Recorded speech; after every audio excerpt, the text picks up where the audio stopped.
All right, you're welcome once again to our sessions that we normally do. And today we want to look at understanding the digital battlefield. When I say battlefield, you know that warfare is no longer just about ammunitions, guns, and mortars that nations go against uh, one another or each other, if you like, depending on the case, just like Russia and Ukraine they've been doing.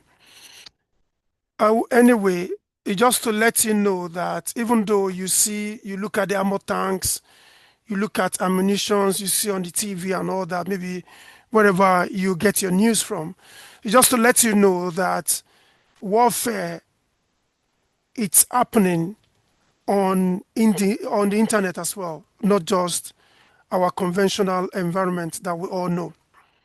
So, without any further ado, that's what we want to be looking at today to give us that understanding that we shouldn't just think warfare is limited to the limited to water, air, and water view. So we just need to understand is that for sure warfare is beyond that. So the evolution of cybersecurity, we talk about security having to do with physical materials because early security focused on looking at hardware, server rooms, and what have you. But networks, they've now merged, and which we now call the global village. So focus has now shifted. It has shifted tremendously from these physical focus that we normally have now to software mechanisms like periods processing to manage data access. Because we need to be conversant with this, that it's not just script kiddies, as we're going to find out later, that are interested in attacking our organizations. There are independent body too that are even sponsored by various nations are interested in attacking us. So the internet is now mission critical for not just governments, just not for financial organization, but private sectors as well. Because cybersecurity has moved on from just purely technical based approaches to also virtually related information access. So, because of this, the perimeter has now dissolved into thin air that we talk about bring your own device and to cloud environment whereby we move all our processing power to the environment that are far away from where we operate from. So take an example is whereby when COVID-19 happened, every one of us, if you recollect, many organizations they were working physically in their home offices, let me say their base offices, their office environment in buildings where they are paying rent. But these days it has now moved beyond that.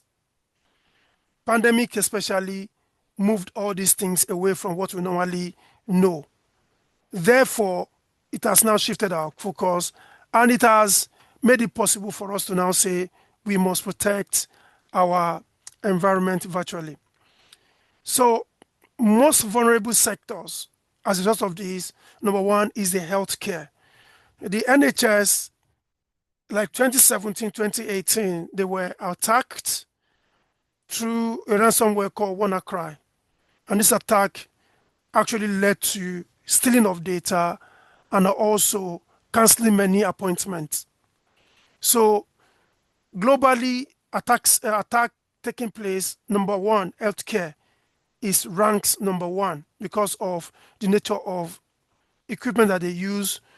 They are operational technologies, and you cannot easily upgrade them to the recent ones. Okay, the next one is production facilities. The alt production example is what happened last year. Jaguar Land Rover in the UK was attacked and they couldn't work for many weeks. Their staff were asked to go back home and it disrupted their operation and it affected UK economy big time. And banking and finance, high value target for financial related benefits.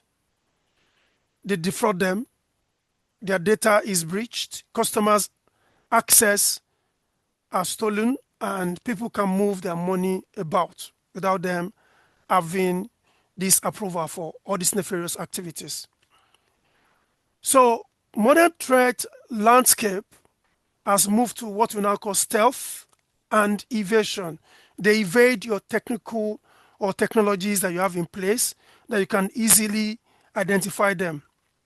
So number one, the frequency is becoming more prominent, that hacking attempt occurs every about 39 seconds with over 140 million new malicious software attempts recorded in 2019 alone. You can imagine. Just think of it. So we can say every minute we are having multiplied by 2 of these attacks on software all over the world. Then the next one, like I mentioned to you, it has moved beyond using kinetic to now asymmetric. So kinetic means you want to use warfare like ammunitions like gun, ammo tanks and the likes. They now moved to the internet. Moved to the internet such a way that defenders must be successful 100% of the time. Because attackers, they only want to be successful only once. In a single year, 93.7% of surveyed companies were compromised at least once.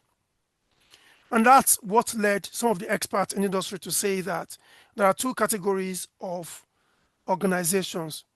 One that has been attacked and they are aware, and the one that is being attacked but is unaware. So choose where you belong. The advanced persistent threats is what we've been talking about, APT model. What are they? They are national level attacks typically initiated by nation states targeting specific international organizations. They have nations of interest, organizations of interest, places of interest, and they continue to attack them until they're able to get what they want. Some of the time, when we said stealth earlier on, they lie in wait, they are just in your organization doing nothing, waiting for the right time to strike. And that is why we said the strategic goal, unlike hit and run attacks, the goal is long-term persistent. They stay in there. They recruit several systems to be their bots. And when it's time, through the back door, they release them to attack the organization in various ways. Sometimes just to copy IPs from one place another to another. Then, what are they? What are their evasion tactics? They can manipulate your log. What would they do? They will disable your login system so that you cannot identify them. Remember CIA triad that we normally mention, which is confidentiality, integrity, and availability. So what they would do is for you not to be able to capture the activities that they have done, for you to be able to clean the mess or even identify them in the first instance. And then what they will do next is, if they are for money, they'll do ransomware. They would encrypt your data, not give you the key until you have released money to them. So the use of encryption for command control, it has increased about 300% as at 2018. And then attackers often mask their identity in different ways. They call themselves different names. Or sometimes they can even lie that they come from a particular group. You see, when you hear about the group Anonymous, some people will claim they are anonymous, even though they are not part of the Anonymous. So these are the things that we see all the time in terms of advanced persistent threats. They're always there. That's why we use them as APT. So it's just to now tell you that war has now been redefined because these APTs, they are now sponsored as identified by the intelligence agency in different ways. So we now see them sometimes becoming so APT activity, which now blurs classic categories. What is so APT? Service oriented advanced persistent threat, or you can say software of APT or whatever you want to call it. But let's look at each of them. They operate below the threshold. You will not identify them. Look, if you can look at sandworms, grid attacks, election interference by APT28, or destructive malware like NotPetya, which operated in gray zone, costly but calibrated to avoid triggering formal war. So the way they operated, you can't just say you want to put boots on ground because of what you have noticed. Or intervention without troops. States can shape another country's policies, country's politics by interfering in their election. They have identified a candidate which they know will favor them. So they will manipulate the election so they can favor their own influence they want to put forward against that country. So countries' politics are affected, economic or infrastructures are remotely affected, and these could be counted as interventions in international law. And because there is no gun fired, no boots on ground, you can't easily attribute it to any one of them. So that's what we call attribution. So cohesive signaling, because these infrastructural attacks and leaks, they are like demonstration of their force against the organization. So if you are not strong enough, you cowed in. So, and this you can relate it to military exercises or missile tests. Formerly, you hear India is testing their missile, North Korea testing their missile. These time and ages, you don't hear that a lot anymore. What we hear about is various attacks here and there and being attributed to one group or the other. So, what are the surveillance tactics that we have? Regime security or other way of preventing this? But you need to know them first before you can say you want to prevent. Some of these APTs, they are targeting journalists. Some are targeting NGOs, targeting the academia, targeting dissidents, those are against their country. So you have Iran, which they categorized APT 39 or 42, or you have North Korea, Kim Suk-hee, or sovereignty, asylum, and digital rights challenges like what we have, like the Anonymous. Or you even have some of them that we call these days scattered spider. They are just individuals. So state security can mean insecurity for individuals and civil society. So APT, they use their internal control against other country located infrastructures and extending their domestic repressive tactics in the digital form and international spaces. So what does this mean for us? Public-private entanglement and the security dilemma. I've mentioned to you JLR, Jaguar Land Rover. So they target organizations globally. For instance, you have APT-10, they campaign and they attack supply chains. Cloud provider, they attacked. BAPT, campaigns weaponized globally, interdependence targeting private sector, MSPs, and cloud providers. Again, the security dilemma and escalation. How do we escalate it? State A is attacking state B. Mistrust and escalation. So you don't know which one has more capability. It's retaliatory most of the time. State A does this, state B does that. They continue to do that. And that is example, or classic example, is what you have between US and Russia. So states feel compelled to develop their own offensive capabilities for defense, fueling mistrust and the cyber cycle of escalation. So this is what we see all the time. This is what we experience in this global village that we call it.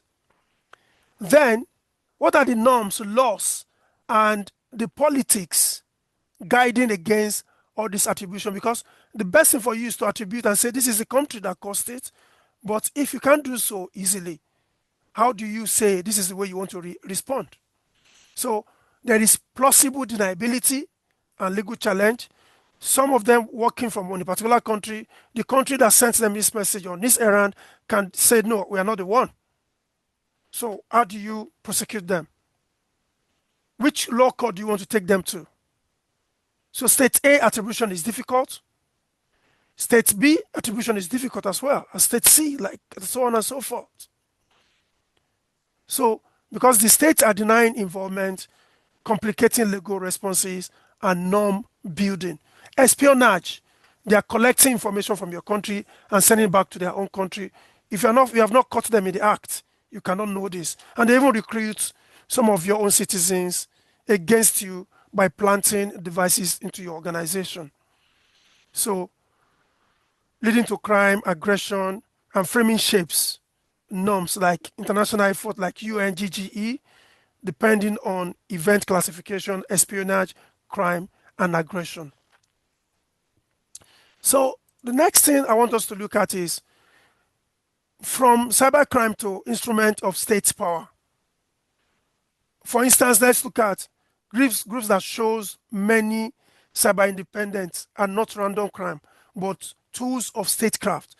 Countries are using them against their enemies, and everything is happening in the cyber environment. And you might be asking, what does this lead to? All this that I've been talking about.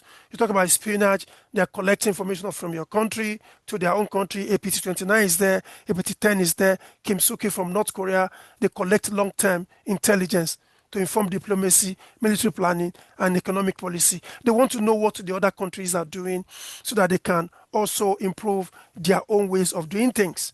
Economic statecraft, APT-1, APT-2, 10 support industrial policy by accelerating domestic innovation. So they'll steal your IP and take it to their own country and do what? And then build the exact opposite of what you think they cannot do. You say, oh, they don't have this capacity. But they are. And that's the opposite of what you believe. Or they want to evade sanctions. Like countries that are under sanctions by the world power, what they will do is to go into this online mode and be stealing money.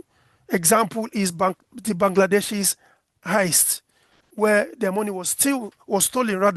Their money was stolen on Friday, because on Friday they'll be on holiday weekend, and then America on holiday on Saturday, and this is the Swift banking application which they use to complete transactions in various banks when you are sending money internationally. And what did they do? They stole or gain access to the vulnerability in the printer. That was how that took place. Economic statecraft, APT 1, 3, and 10, they support industrial policy. Like I said, they steal IP theft and sanctions evasion, like the Lazarus group. You can read about all this on the internet and you get more info about them.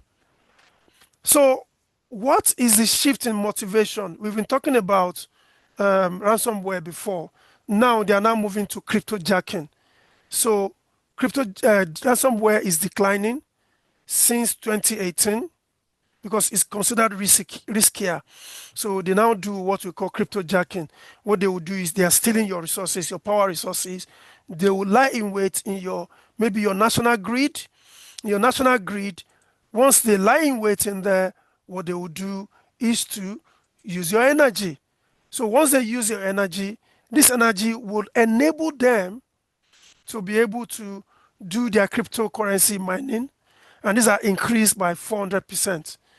Many countries running or hosting cloud or doing cryptocurrency, they need a lot of energy power to operate them. So the best way they can do this is these guys will lie in wait in your national infrastructure. So like what we call living off the land. So they see this as less risky because they feel that they have not damaged anything. What they have done is to reduce your output because you want to give energy to your country users.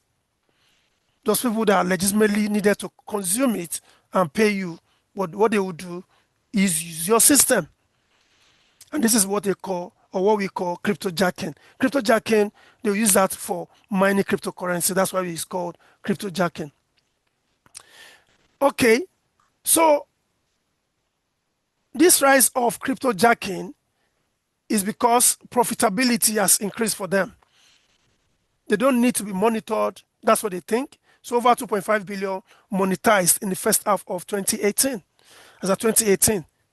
And some people have even said after America and China, the next biggest economy is the cyber fraud world because it has been attributed to rank supreme other than these two countries that we have mentioned in terms of attacks taking place.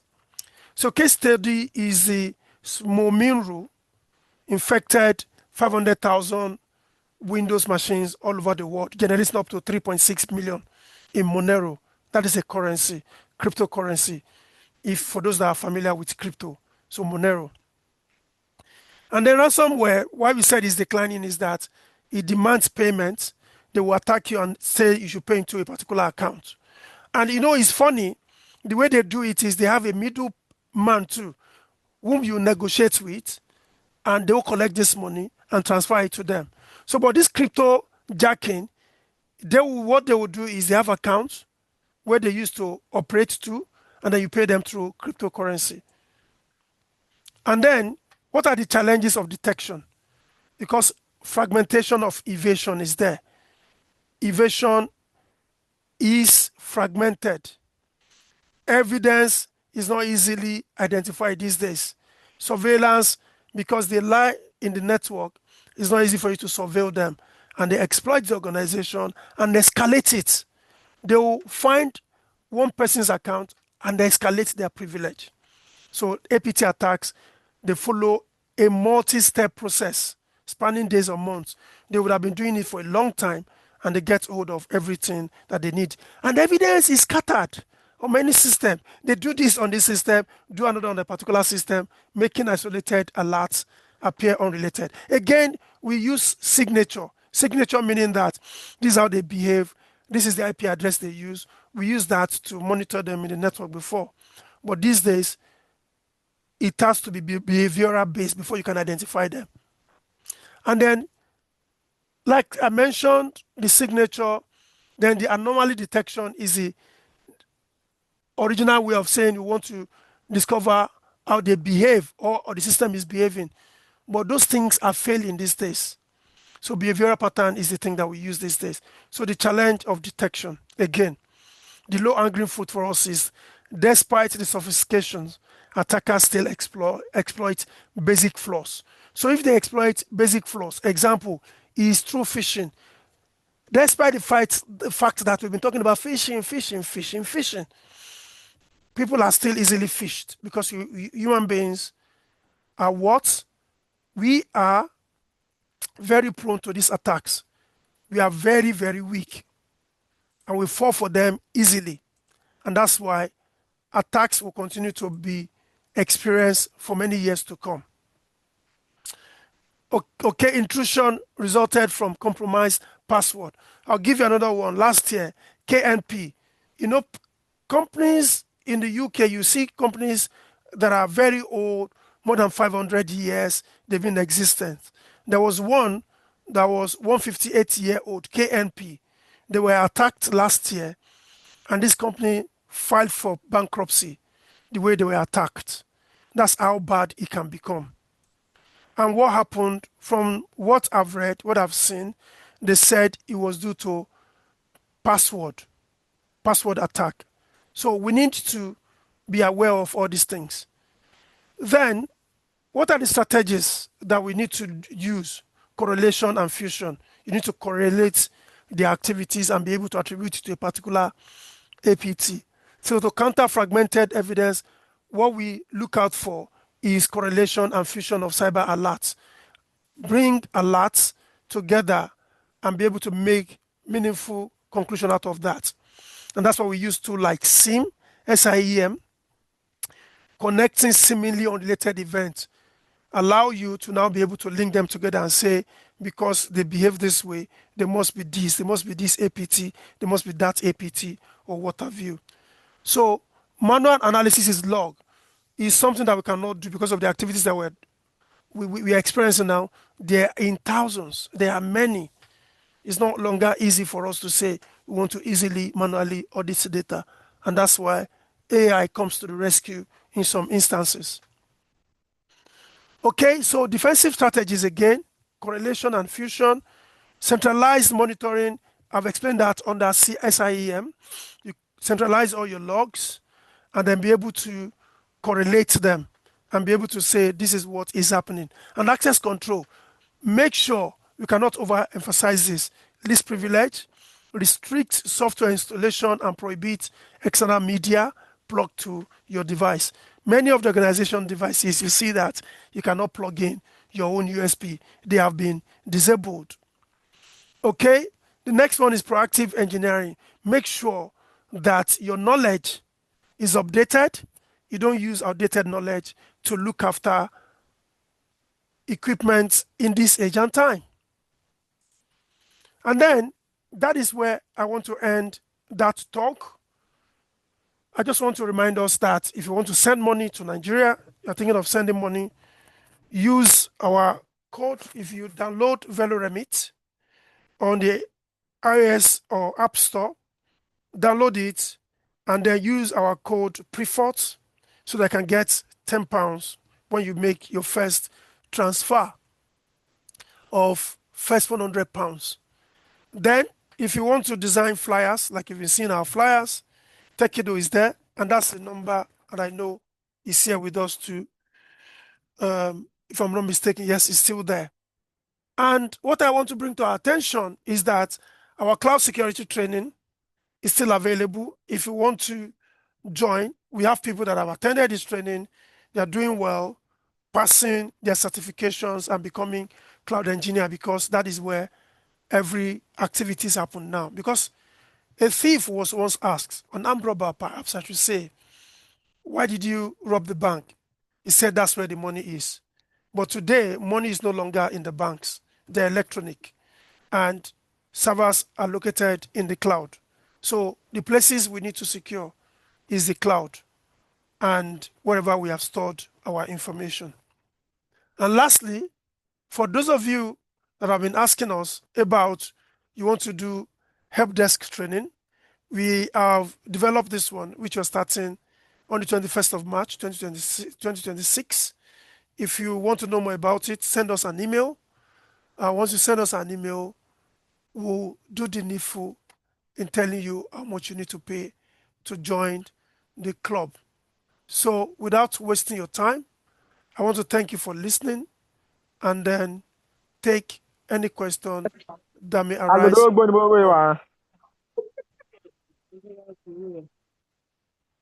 So that's where we are now. If you have any question, please ask away. Thank you for listening.